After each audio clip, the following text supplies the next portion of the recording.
Assalamu alaikum. My name is Sitara Akram. If you are new to this channel, I would just do a brief introduction to say that I am a researcher in the field of Islamic law, and my particular interest is in Islamic finance, which is my specialism, and I have completed my PhD in this subject. As a Muslim woman, I have been very interested in the very controversial discussions which take place about women in Islam. And I have created a playlist on my channel where I'm going to be talking about a number of issues to do with Muslim women. I have introduced this playlist in an earlier video, so please do check it out. And if you are interested in finding out about my approach to Islamic learning and the reasons for why I'm sharing my knowledge here, please do check out the introductory video to this channel, which was the very first video I recorded a few months ago. So today I'm going to kick off by talking about the hijab. This is the first video, first part on this topic, but this part one. I will actually be recording 5 videos in total on this topic because it is a complex topic. There is a lot of controversy out there. There is a lot of politics involved. And it is important that we understand that complexity and nuance and try to not give crude opinions in this matter. As ever, I'm interested in history, so I'm going to start with history, and this video is dedicated to what I'm calling a long lens view of history, which means in effect that I'm going to take you back to the ancient past, then talk about the Arab culture at the time the Quran was revealed, and that will inform our reading of the Quran. And this is usually the method I use because I think that the historical context, the social and economic context in which the Quran was revealed is very important. It helps us understand the Quran better, and it helps us understand the principles and values that it is trying to establish. It makes the Quran more inspirational for us, more dynamic, a living text that we can engage with. So part 1 is about this long lens view of history. I'm consulting my notes as well and looking down while I record the video.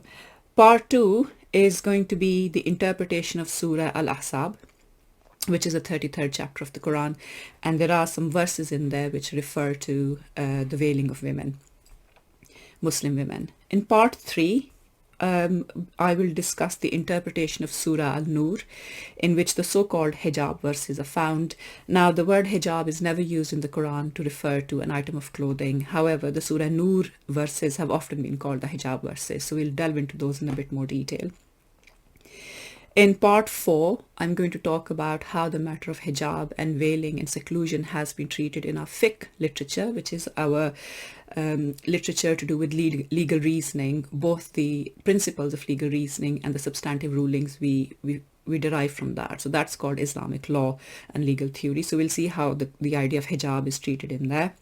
And then finally, we will talk about the politics of hijab and how that politics has affected Muslim women over the last 30, 40 odd years, including myself. And I've been very affected by those discourses as well. So those are important for us to understand so we can get a sense of where we are now and why we are where we are. And as ever, history informs us. And that's where I'm going to make a start.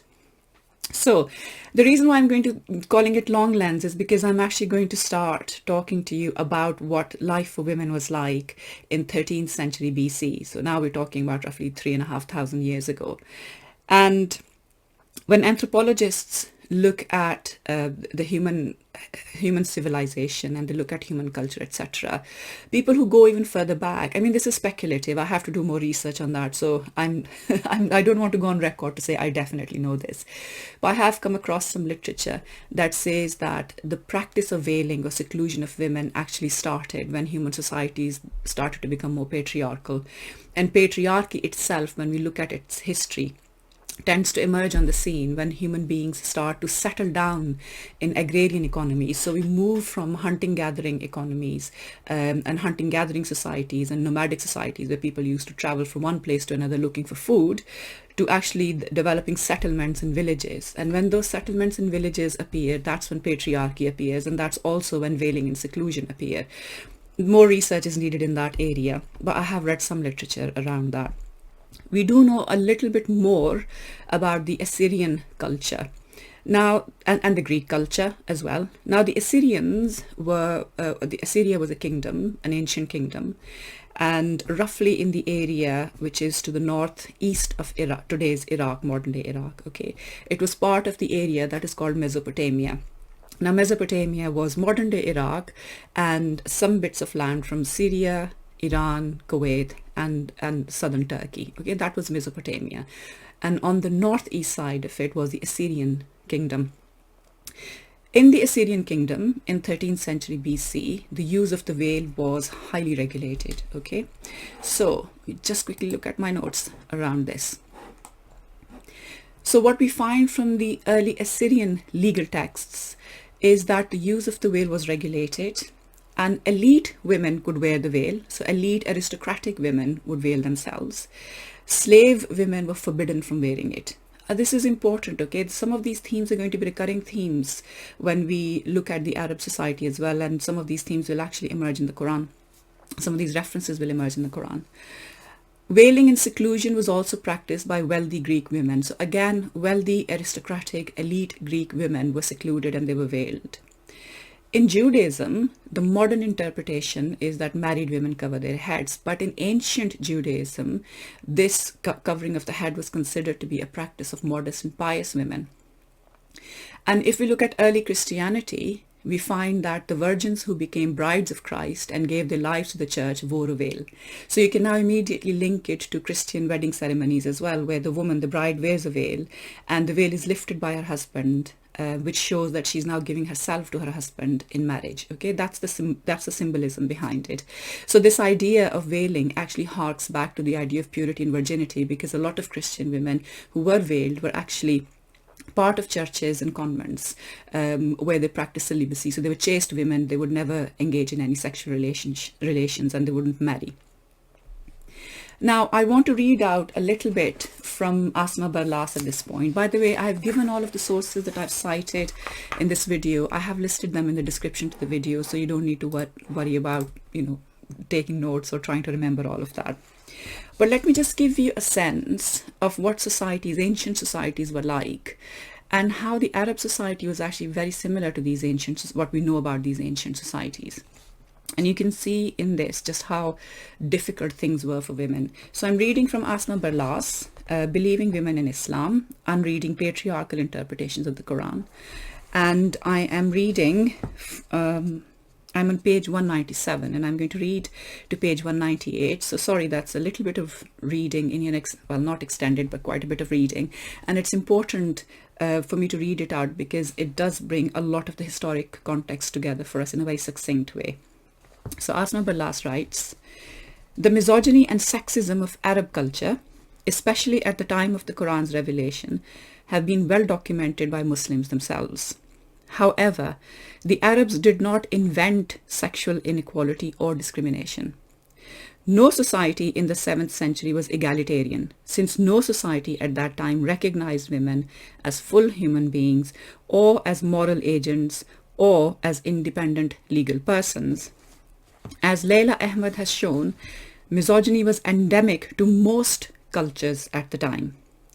Now, at this point, Asma Barlas tells us about some practices in the Assyrian laws, now which I've referred to just earlier on, that in Assyrian laws, elite women were allowed to veil, but slave women were not allowed to veil. But there was also some gruesome practices in Assyrian laws. So, for instance, Assyrian laws allowed a husband to pull out his wife's hair and to mutilate her ears. A wife who contradicted her husband could have her teeth smashed with burnt bricks. Unchecked polygyny, concubinage, slavery, incestuous marriages with sisters and daughters, husband worship, and the veiling seclusion of elite women were endemic. While a few women were able to acquire some moral and spiritual authority in Christianity, they could do so only by embracing celibacy. A premium on female virginity also meant that women who were not virgins had no avenues to express their sexuality. Now, what Asma Barlas is emphasizing here, of course, is that the Arabs were not unique in their misogyny or sexism. This was rampant. This is what the world looked like. This is what the world and society were like in general. 7th century Arab society had its own modes of sexual politics, and its record was mixed. A woman could choose or dismiss a husband at will. She remained with her kin after marriage, and her children belonged to her tribe. However, by the time of Islam's advent, women may have become more dependent on men because of Baal marriages deriving from the Old Testament that established the husband as overlord over his wife and the wife as his subject. Sexual unions were generally temporary since husbands deserted their wives for years on end and also enjoyed powers of unilateral, habitual, and arbitrary divorce. So husbands could leave their wives for years on end, not have relationships with their wives, and if they felt like it, they could just divorce them. Arbitrary divorce, meaning no reason is needed, they could just divorce their wives. And actually we have reference to that in the Qur'an, in the practice of zihar, where husbands used to give immediate divorce to their wives, which Allah of course condemns. A nomadic lifestyle prevented the strict seclusion of women, but not all women enjoyed freedom of movement. One custom was to parade daughters and female slaves in their finery, faces unveiled, to attract suitors or buyers. If the attempt succeeded, the women had to don the veil. So this is important to note as a cultural practice, that people used to parade their daughters and female slaves in their finery. So they would be wearing their adornments, they'd be wearing their jewelry, and they would be exposing themselves in a way to attract attention, okay? Faces unveiled to attract suitors or buyers, so buyers for slaves. If the attempt succeeded, the women had to don the veil. So then if they succeeded and they found a suitor or a buyer, then they would don the veil. Yet some women were able to exercise influence in public life as priestesses and prophetesses, though they were not active in Meccan political life on the eve of Islam. They could also take part in warfare by tending the sick and wounded. On the whole, however, women's social place was a function of their class or their personalities and was not codified in law. In spite of some freedoms, women could not inherit property, but were themselves considered property and could be inherited as part of a dead father's estate by his sons. Unrestricted concubinage, polygyny, and slavery were replenished by taking women captives in war. What we would regard as sexual abuse was prevalent, and newborn girls were often buried alive.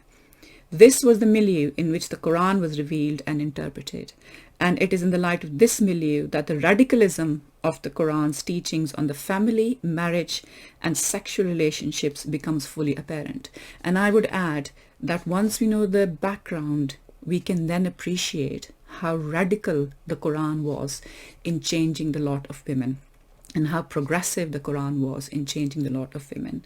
So quite a lot of gruesome information in there, quite disturbing information in there, but it gives us a really good sense of what life was like for women and how they had very little agency on their lives. They couldn't make decisions, they were inherited, and men made decisions for them, and men decided whether they would live or die, and men sold them, married them, divorced them whenever they felt like it. And it was also very common for men to marry free women, so men from tribes, from highly respected tribes would marry women from highly respected tribes, but it was still considered okay for men to have a number of concubines or slaves, and their wives actually allowed that, although we find exceptions as well, like in the case of Hind, who had forbidden her husband Abu Sufyan from taking a concubine or a sex slave, but though that practice itself was prevalent. So this is what the world looked like when the Quran was revealed. We cannot detach any discussion on veiling or seclusion from two things. One is social status. I'm sure you've picked up again and again that the theme of social status comes up, that aristocratic women dressed differently from slave women. Aristocratic women were allowed to veil, but slave women were not allowed to veil. In fact, slave women, because slave women were sold, their sexuality was made quite apparent. So this is what would affect the price that they were sold for. It would affect the influence that they could have. It would affect the, some slaves were actually so influential that they could put in a contract that they would only have one master and not more than one. And so the sexualization of women was linked to social status. and to slavery. So these two things can't be detached from our reading of the Quran. Okay, so when we read the Quran, we need to keep these in mind. We then come to the practice of veiling itself. The Quran uses the word khimaar, which I'm sure you're familiar with. Okay, khimaar is often translated as head covering. It can have other meanings like a shawl, like a piece of cloth.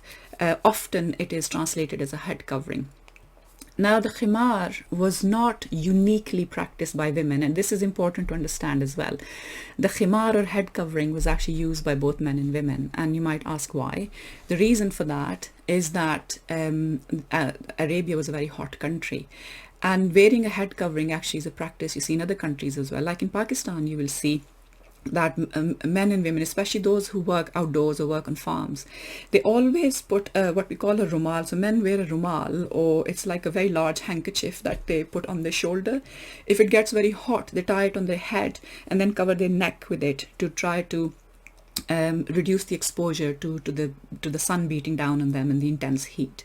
Women also tend to wear the khimaar as a dupatta, we call it, on their head, and some women will then just pile it up on their head when they're working in a field, for example. They're trying to pick cotton, and they will just pile it on their head. At other time, when it gets very hot, they will cover their head and their necks with it. So khimaar has been part of the culture, in Arab culture, in Pakistani culture for centuries. And it's important to understand that the Quran did not initiate the practice of the khimaar. The Quran did not say the khimaar is a religious practice and you must now wear the khimaar. The khimaar already existed. This piece of cloth already existed. And we will see what the Quran asks women to do with this piece of cloth. But I just want you to note at this point that the khimaar existed as a cultural practice centuries before the advent of the Quran.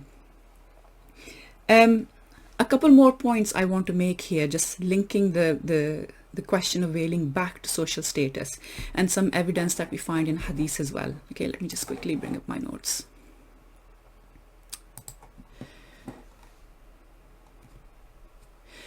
So we know from a hadith report, and this is the Sahih of Bukhari, book 59, hadith 524, that the Prophet's wife Sauda Raziyallahu ta'ala anha was recognized by Umar, the second caliph, as she did not cover up.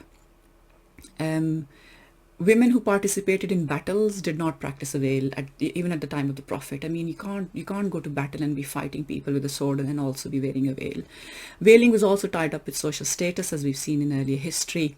And one of the really key examples of this link to social status appears when the Prophet marries Safiya Raziyallahu anha. Now, Safiya was the widow of a Jew warrior. Okay, he was a very well-respected Jew. He was a warrior. He was killed in war. And after that, the Prophet married Safiya. The Sahaba were then waiting to see on the day after the wedding if she would emerge unveiled, which would then imply the low status of a slave, or veiled, which would imply the high status of Ummahat al-Mu'mineen, or the mothers of the believers. As you know, the Prophet's wives are called the mothers of the believers. So if she was going to be seen as al-Mu'mineen, or a mother of the believers, then she would be veiled. If she was unveiled, then it would imply that she's actually being taken in as a war slave. This is found in Bukhari, book 59, hadith 524. Sorry, that was the reference I quoted earlier, but actually the reference is for this one. The second hadith that tells us a little bit more about clothing itself is that clothing was actually very expensive to come by. A lot of people did not seen clothes, and silk was particularly expensive. So I know if you would be familiar with hadiths which are about wearing silk and the Prophet forbidding the wearing of silk. He wasn't particularly forbidding the wearing of silk. He was forbidding the fact that people used to wear silk to arrogantly flaunt their wealth. So it was a flaunting of wealth which was being forbidden. And silk from Yemen, for example, was very highly regarded. It was extremely expensive, and very, very rich people could afford it. So silk was expensive, and clothing itself was very expensive. In fact, if you go into the Torah, you will find examples where Allah says to Jews, when he's forbidding usury, that lenders should not take somebody's garment or a piece of the word uses raiment, which was a piece of cloth which was quite warm, and people used it to keep warm at night. And Allah says that you can't take somebody's garment as pledge for a loan, because it will bring the borrower to harm. The harm would be that the borrower would get cold at night. And so the Torah says that you must return their garment before nightfall. So before the sun goes down, return their garment to them so they can stay warm. So clothing was extremely expensive. The world that we live in now, where clothing is disposable, and I see so many people who buy so many clothes in a year and then just throw them out into recycling. And, you know, there are tons and tons of clothing that are going into landfill. This is just, you know, it's just that materialism and consumerism is shocking. But in the Prophet's time, the world was very different, and clothing was very difficult to purchase, and it was expensive. So we find in, again, this is a hadith in Bukhari, this is book 60, hadith 282. We find that when believing women were told to distinguish themselves from slaves and wear a jilbab, a lot of them didn't have any. The Prophet then asked women to share their shawls. So you will find that when women are asking the Prophet about the fact that they don't have a jilbab and they want to go to the mosque to pray, what should they do? The Prophet advises them that actually they can share the shawl. When the Prophet's wives were told to veil and seclude, and we'll talk about the link between veiling and seclusion later on when we discuss the verse in Surah Al-Ahzab. When the Prophet's wives were told to veil and seclude, Aisha Radhiyallahu anha, she tells us that she tore an edge of her waist sheet to cover her neck and face. This is Bukhari book 60, hadith 282. Why would Aisha do that? Because she did not happen to have 2 or 3 or 5 khimaars just lying around that she could use to cover her head or her face. It also tells me that she did not cover her neck and her face before then, and that she had very little cloth available, so she tore an edge of her waist sheet. So this is the sheet that's wrapped around your waist, and she used almost like a skirt. So she used that, tore off a piece of cloth, and she used that to cover her neck and face. So what I want to, the point I want to make here is that veiling is a complex matter. Often when we have ulama from conservative, who are very conservative leanings, ulama from traditional backgrounds, they tend to give us a very simplistic understanding, which is that, well, the Quran says that you must cover your head. You know, that's the understanding that's given to us. And it's, as I've pointed out before in my videos on reformist thought and the case I've set out for reform, history is one thing that traditionalism is not comfortable with. Because the moment history comes in, our entire understanding of the Quran and what the Quran is saying to us, it shifts, and it shifts markedly. Now, when you read the verses of the Quran, this background is going to keep echoing in your head, because you will now see the khimaar not just about a woman must cover her hair, or that all of a woman is aura, that all of a woman must cover herself, all of a woman is nakedness, and therefore she should cover herself, or she should cover her face, or her face is fitna or temptation. That's not the context in which the Quran is talking, okay? And yes, there is a link to temptation, and we'll talk about that. But when it comes to temptation, the Quran actually talks to both believing men and women and puts certain guidelines, including the guideline that men and women can only have sexual relations if they are married, if they're legally married, okay?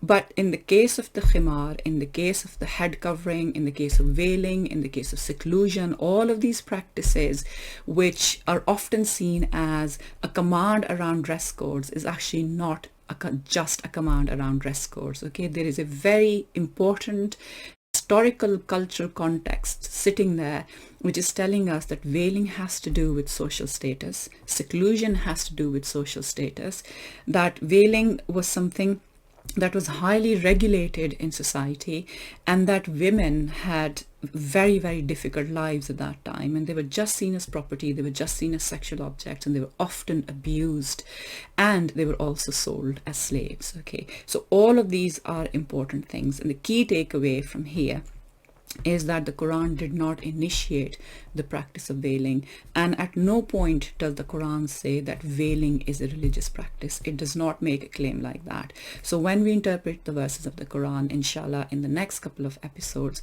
we're going to keep bringing this historical context back into our discussion, because you're going to see echoes of this historical context in the Quranic verses themselves. So this is a very quick whistle-stop tour, but a long lens view of the practices of veiling and seclusion. I hope that you found this historical information really useful, that it will inform our reading of the Quran, inshallah, in the next couple of videos. Thank you so much for listening to me. Assalamu alaikum.